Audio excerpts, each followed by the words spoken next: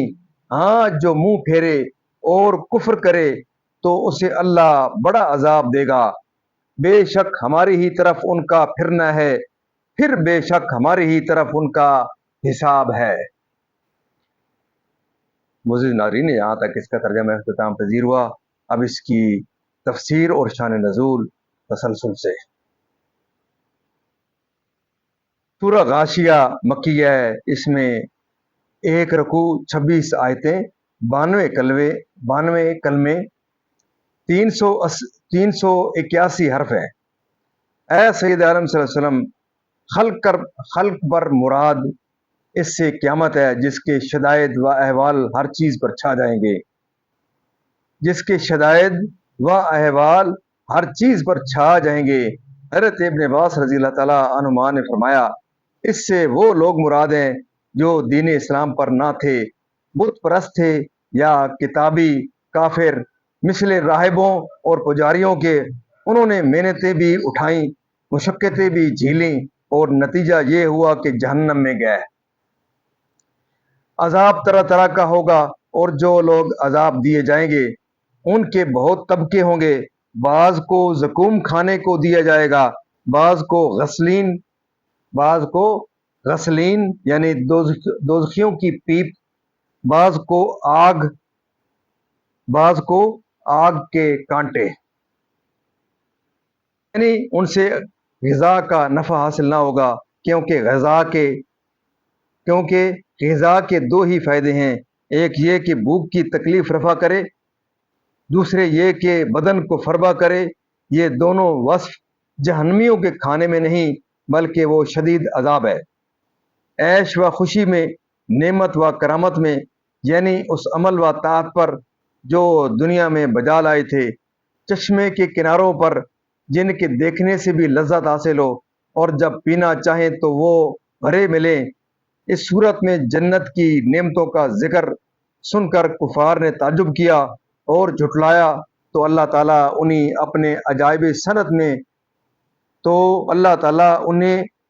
عجائب صنعت میں نظر کرنے کی ہدایت فرماتا ہے،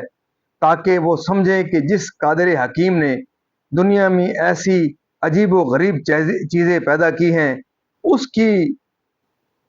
کی قدرت سے جنتی نعمتوں کا پیدا فرمانا کس طرح قابل تعجب و لائق انکار ہو سکتا ہے۔ چنانچہ ارشاد فرماتا ہے، بغیر ستون کے اللہ تعالیٰ کی نعمتوں اور اس کے دلائل قدرت بیان فرما کر کہ جبر کرو ایمان لانے سے بعد نصیحت کے آخرت میں کہ اسے جہنم میں داخل کرے گا بعد موت کے۔ ناظرین، اللہ تعالیٰ کے فضل و کرم سے آج تک یہاں تلاوت ترجمہ تفسیر اور اس کا شان نزول اختتام پذیر ہوا۔ ہم اللہ تعالیٰ کے دربار کے اندر اس کلام مقدس کے صدقے حضور پاک صلی اللہ علیہ وسلم کی ذات و برکات سے دعا کرتے ہیں کہ اللہ تعالیٰ میں قرآن پاک پڑھنے، قرآن پاک کو سمجھ کر اس کے احکامات کے مطابق، حضور پاک صلی اللہ علیہ وسلم کی پاک سنت کے مطابق اور صحابہ کرام کے نقش قدم کی پر اللہ تعالیٰ میں چلنے کی توفیق عطا فرمائے۔ اللہ تعالیٰ تمام پریشانی دور فرمائے، تمام بیماری کا تعامل عطا فرمائے، تمام مرحومین کو اللہ تعالیٰ جنت الفردوس میں اعلیٰ و بالا مقام عطا فرمائے۔